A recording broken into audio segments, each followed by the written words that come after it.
Buenas noches, Lick, mucho gusto. Muchas gracias, compañero. Buenas noches. Ahorita vamos a comenzar con la clase.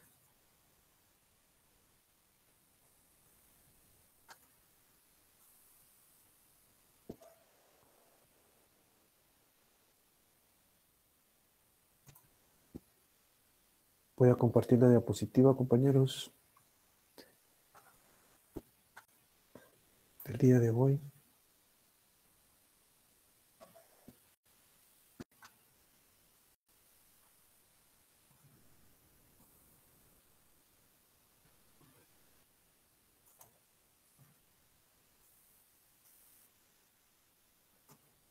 ¿La pueden visualizar, compañeros?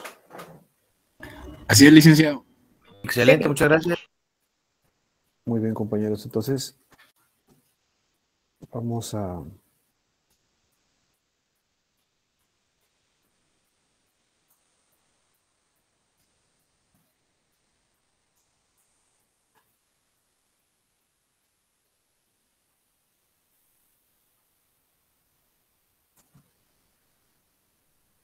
Vamos a dar inicio con la clase del día de hoy, compañeros.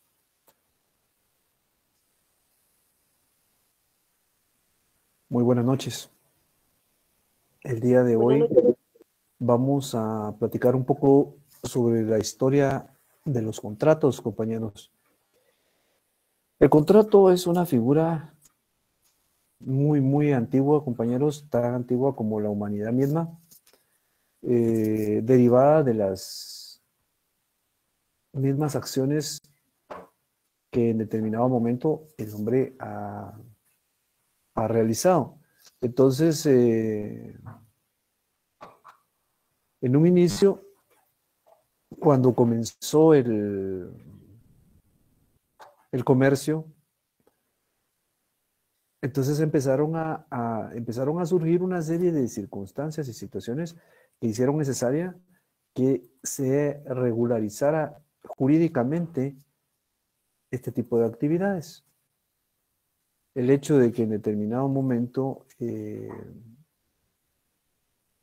hubiera que reglamentar el traslado del dominio en relación a un bien o el intercambio o el alquiler. Entonces eso fue suscitando la necesidad de que existieran una serie de normas para poder regularizar lo que era el contrato. Entonces, el contrato, compañeros, nace desde hace mucho tiempo. Realmente, como les digo, ha venido desarrollándose casi que desde la existencia del hombre mismo. Pero lo que tenemos como referencia más concreta es el Código de Hammurabi. Entonces, el Código de Hammurabi, cerca de Babilonia y todo lo que es Medio Oriente, compañeros, ahí existe una piedra, casi como un monolito, que tiene desarrollado una serie de normas en relación a determinadas circunstancias y situaciones que se daban en esa época. Tiene en su parte media referencias a situaciones de tipo penal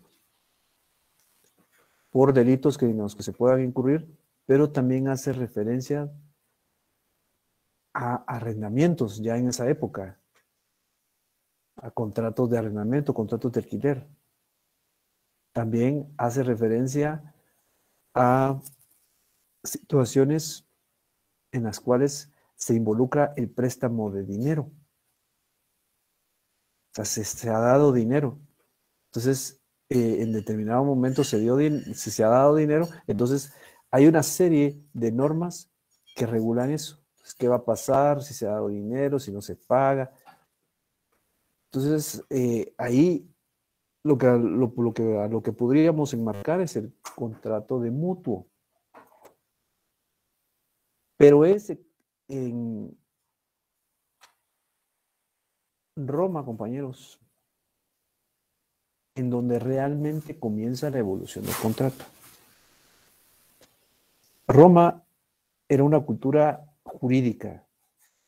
Ellos desarrollaron una serie de figuras muy, muy especiales, compañeros, pero más que especiales, muy acertadas. Tan acertadas que han llegado hasta nuestros días. Nosotros tenemos varias cuestiones dentro de nuestro Código Civil, varias figuras que realmente han sufrido muy poco cambio a lo largo de la historia.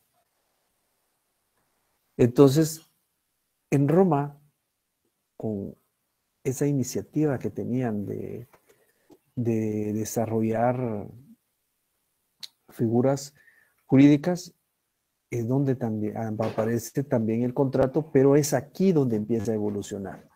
Es aquí donde se inicia.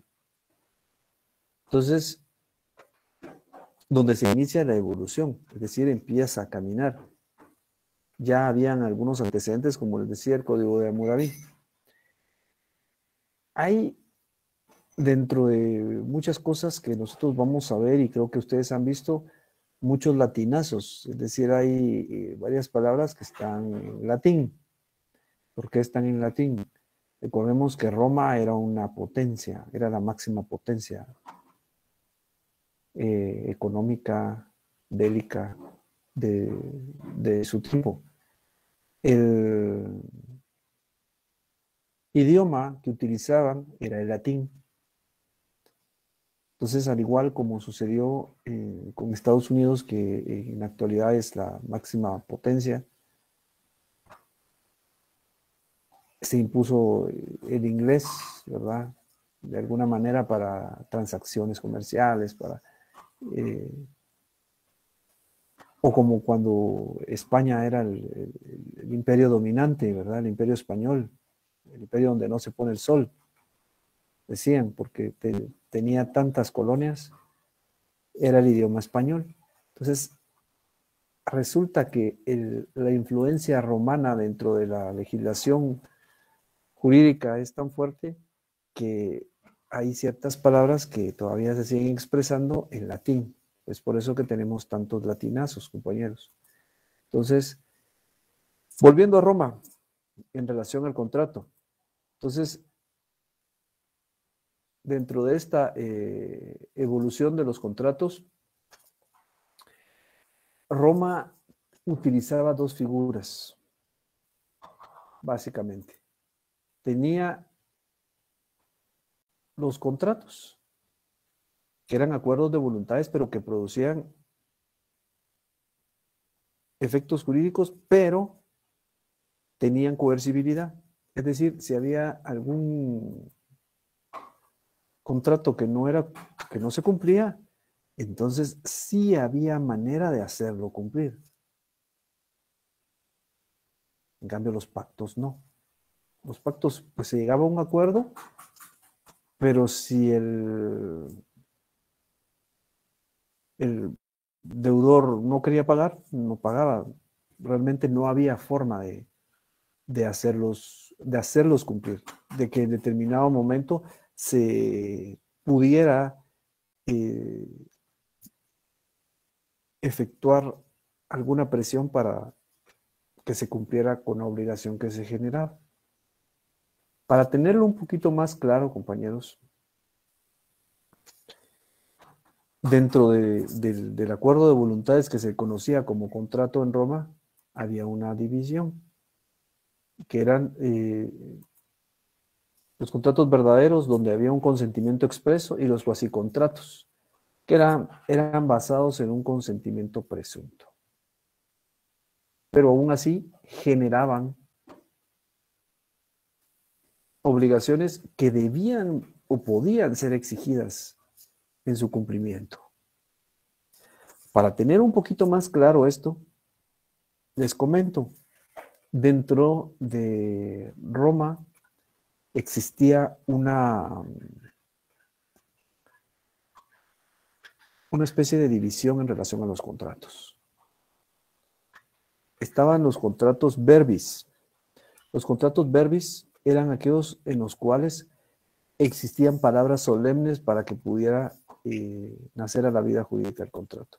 Era necesario decir ciertas palabras que eran consideradas como solemnes para que el contrato naciera a la vida jurídica. Luego tenemos los contratos literis. Los contratos literis, compañeros, tenían menciones escritas, estaban desarrollados en algunas partes por escrito. Luego teníamos los contratos re. Entonces, esos se perfeccionaban con la entrega de una cosa. Este tipo de contratos han nacido, ha evolucionado hasta nuestros días, los contratos re. Porque tenemos, por ejemplo, los contratos de depósito, los contratos de mutuo, los contratos de consumo. Contrato de depósito, un ejemplo, las cuentas monetarias, las cuentas de ahorro en los bancos, para que nosotros podamos gozar de los beneficios que otorga una cuenta, tenemos que entregar el dinero, tenemos que depositar. Ahí se perfecciona el contrato. Y eso era lo que se denominaba en Roma como contratos re.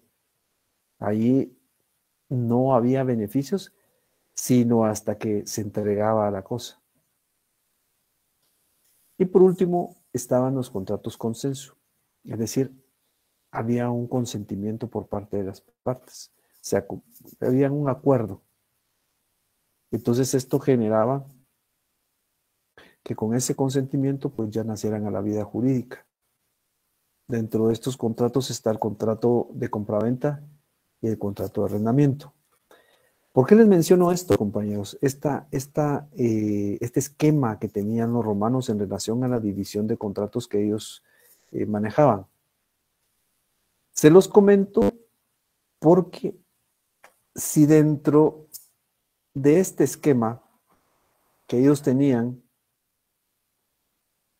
que ellos planteaban, existía otra figura o algún acuerdo de voluntades, pero no estaba contenido dentro de ninguno de estos contratos, el contrato verbis, literaris, re o consenso, entonces ellos no lo consideraban un contrato, lo consideraban un pacto.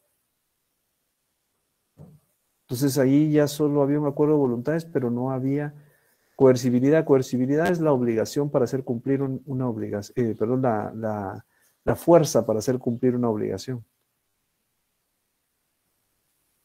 Por ejemplo, ahorita con el pago del impuesto de circulación.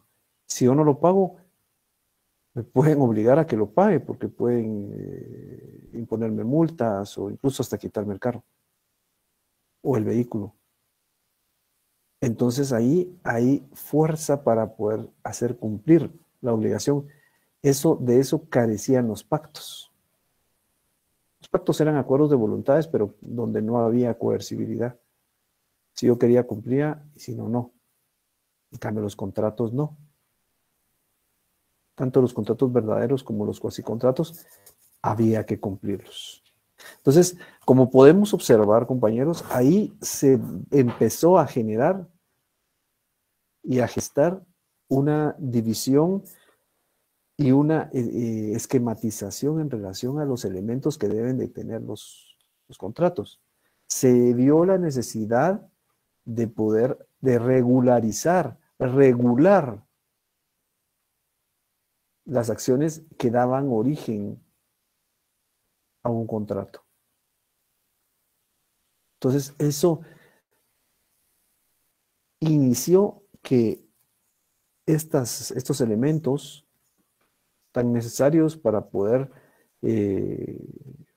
conformar o regularizar un contrato fueran permanentes y que en determinado momento pudieran ir cambiando o evolucionando conforme el tiempo pasaba, compañeros, conforme transcurría el tiempo. Entonces, de esta manera, era un poco más complicado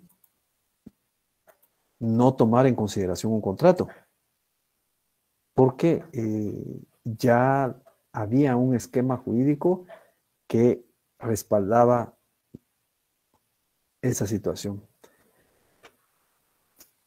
Teniendo en consideración la época histórica en la que estaba el contrato, en el que había nacido el contrato, perdón, compañeros, levantó la mano aquí la compañera Celeste Cruz.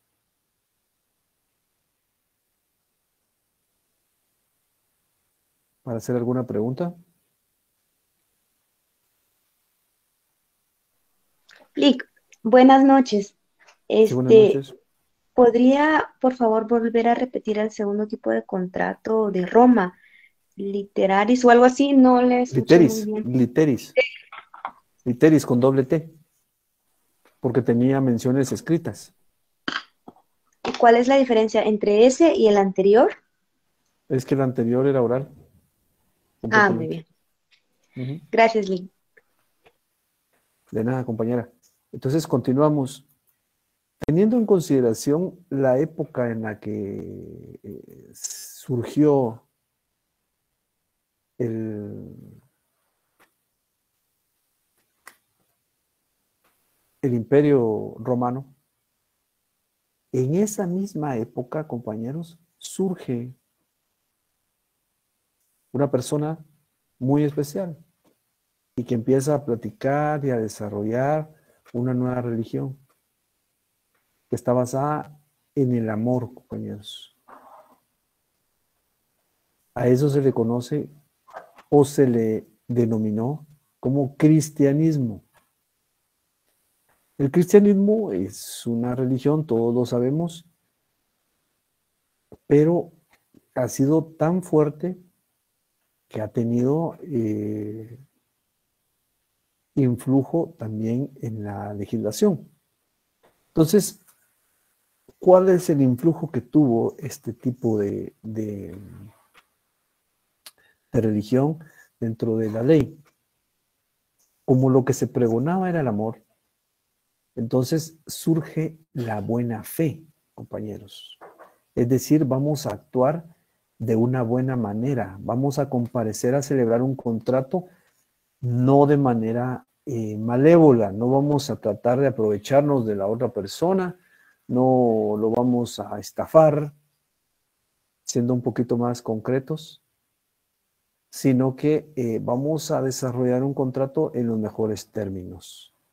Entonces aquí yo les ponía dentro de la diapositiva que debe acatarse por la buena fe y no por el strictus juris, es decir, por el de estricto derecho, sino que debe ser porque nosotros vamos a cumplir, se va a cumplir de buena manera con el derecho. Entonces, perdón, con el contrato. Entonces, no quiere decir que no se cumpla con la ley, sino que no hay necesidad de obligarme a cumplirlo. Y de hecho, esta figura, compañeros, de la buena fe ha sido tan importante que transcurrió el tiempo y la podemos ver en lo que es el derecho de comercio, el derecho mercantil. El derecho mercantil utiliza lo que es la buena fe. Eso es para acelerar. Recordemos que el comercio es algo que tiene que ser más celérico. No es tan lento como otras ramas del derecho, sino que es así precisamente por el intercambio de mercaderías, el intercambio de mercancías, ¿verdad? Entonces eso beneficia, pero podemos ver que a la fecha todavía existe esa figura dentro de nuestra legislación, de la legislación guatemalteca, la buena fe. Entonces ese es un elemento más que se una a los que ya existían dentro de Roma. Entonces aquí se incorpora lo que es la buena fe dentro del desarrollo de un contrato. Como vemos, todo va hilvanado en relación a la temporalidad, porque dentro del Imperio Romano, dentro de Roma, poco después empieza a gestarse otra situación. Ya vimos que surge un elemento más dentro del cristianismo que surgió dentro de la época en la que Roma estaba desarrollándose o en su apogeo. Pero como todos los imperios, llegó a su fin, compañeros. Entonces Roma se dividió, el imperio se dividió. El imperio romano de Occidente y el imperio romano de Oriente. Entonces, el imperio romano cae. Y cuando cae, empieza una nueva época, una nueva, según los historiadores. Me parece que es el Imperio Romano de Oriente el que cae. Entonces, a partir de ahí, se toma ese fenómeno, ese suceso, para empezar a contabilizar una nueva edad, una nueva época, compañeros, que dura 1000 años hasta el descubrimiento de América. Eso se le denomina Edad Media, que también se le conoce por muchos como la edad del oscurantismo, porque los avances científicos fueron menores. Sí hubieron, pero tal vez no como había venido desarrollándose. Dentro de esta época, donde cambia incluso todo el sistema económico que existía, empiezan a surgir en el campo personas que tienen grandes extensiones de tierra y que la ponen a trabajar, y tienen a gente que trabaja para ellas.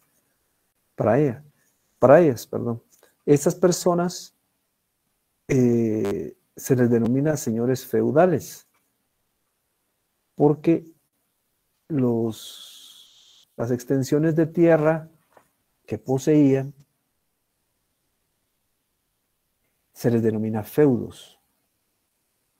Entonces, también ahí, a pesar de que las circunstancias económicas cambian, existen intercambios de mercadería, de mercancía, transmisiones de dominio en relación a bienes, alquileres, préstamos.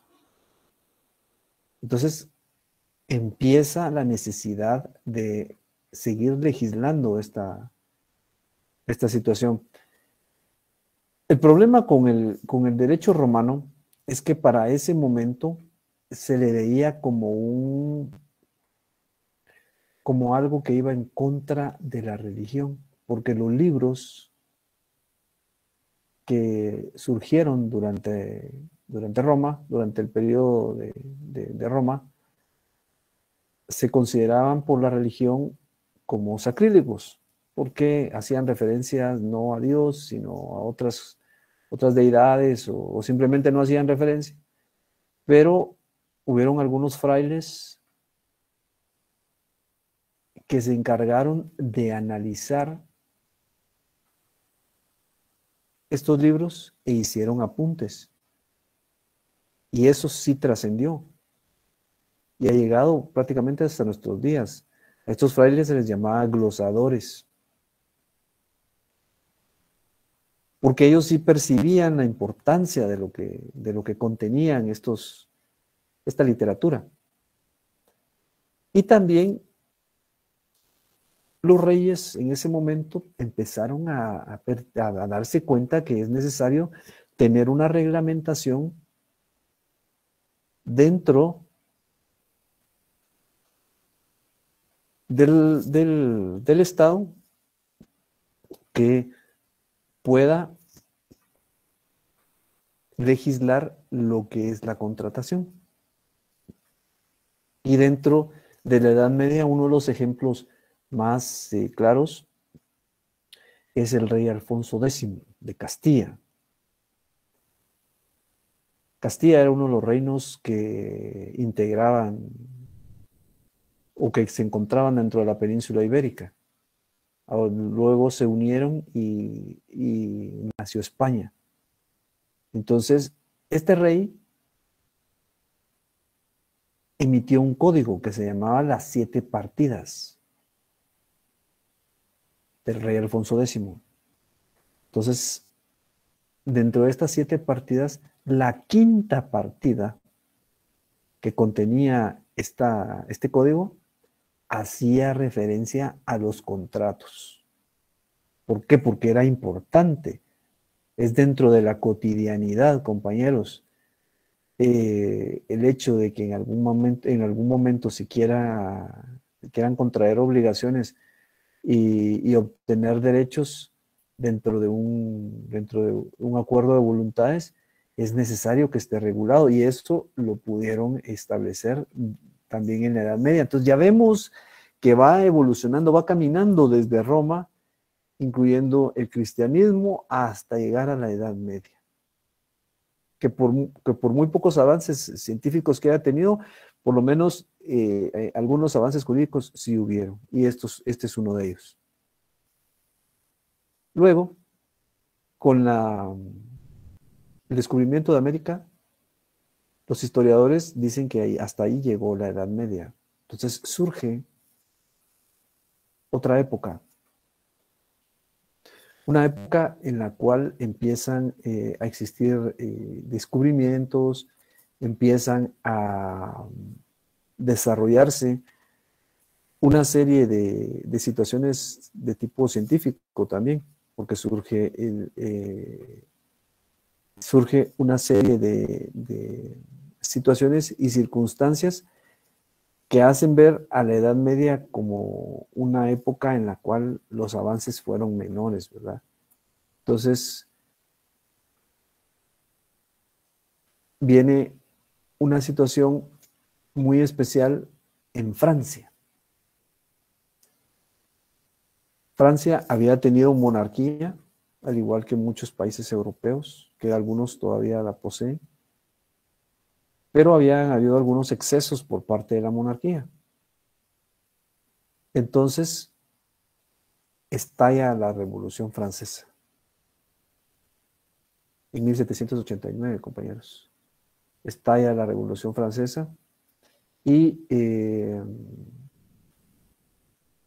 surgen una serie de elementos y de situaciones que pregonan las personas que están participando de dicha revolución. Entonces, surgen una serie de postulados, concretamente la libertad, la igualdad y la fraternidad. Entonces, aquí surgen una serie de figuras muy importantes, como la Declaración de los Derechos Humanos, ¿verdad, compañeros? Surgen a partir de esta revolución. Entonces, se toma parte de lo que se está desarrollando de manera bélica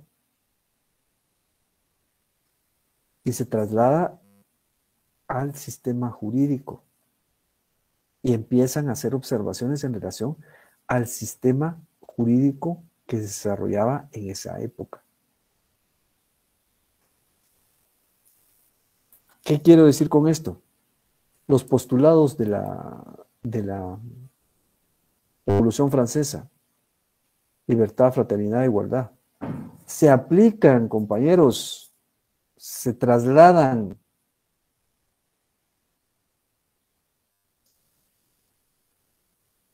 a lo que es la juridicidad. A lo jurídico se trasladan ahí. ¿Por qué? Hay libertad, libertad para poder contratar. No tengo que estar presionado por nada. Igualdad. Tiene que existir una igualdad dentro de los contratantes. No pueden estar en circunstancias tan dispares. Tiene que haber un equilibrio. La fraternidad, la buena fe, compañeros. No tenemos que aprovecharnos. Entonces, dentro de todo este esquema, hay grandes pensadores, compañeros, que surgen, ¿verdad? Pensadores que tratan de explicar este fenómeno, de desarrollarlo. Entonces hay una evolución acelerada en relación a temas jurídicos también. Dentro de estos pensadores está Juan Jacobo Rousseau. Él escribe un libro, pues varios, pero este libro es su obra, El contrato social. Y dentro del contrato social, compañeros, hay un concepto más moderno del contrato. Hay una evolución más clara dentro de este libro en relación al contrato. Porque está basada, tal y como lo traslado aquí dentro de la diapositiva, en 3 parámetros. Primero, la economía liberal. Segundo, la igualdad de los contratantes. Y la tercera, la autonomía de la voluntad. Esto, compañeros, se basa precisamente en los postulados de la Revolución Francesa, ¿verdad? Esa economía liberal, la libertad en la economía, va a generar una mayor contratación, van a surgir más elementos y situaciones en las cuales tenga que contratarse. La igualdad de los contratantes. No puede haber una diferencia tan abismal entre uno y otro, compañeros. No puede ser. Tienen que estar más o menos en igualdad de condiciones. Y la autonomía de la voluntad. Nadie me puede obligar a mí a celebrar un contrato si no quiero. Si yo quiero celebrar un contrato, mi voluntad es autónoma. No puede estar afectada por nada. No puede estar afectada por un vicio. Porque entonces el contrato carecería de certeza jurídica. Y no solo eso, no nacería la vida jurídica. Entonces, aquí vemos de una manera un poco más clara la evolución que ha tenido el contrato. Recordemos que en Francia también surge el Código Civil, surge un Código Civil, denominado Código de Napoleón. Napoleón es quien lo reúne a una serie de jurisconsultos para que lo elaboren, y ese tuvo mucha influencia en el mundo, y Guatemala no es la excepción. Nuestra región también se vio afectada.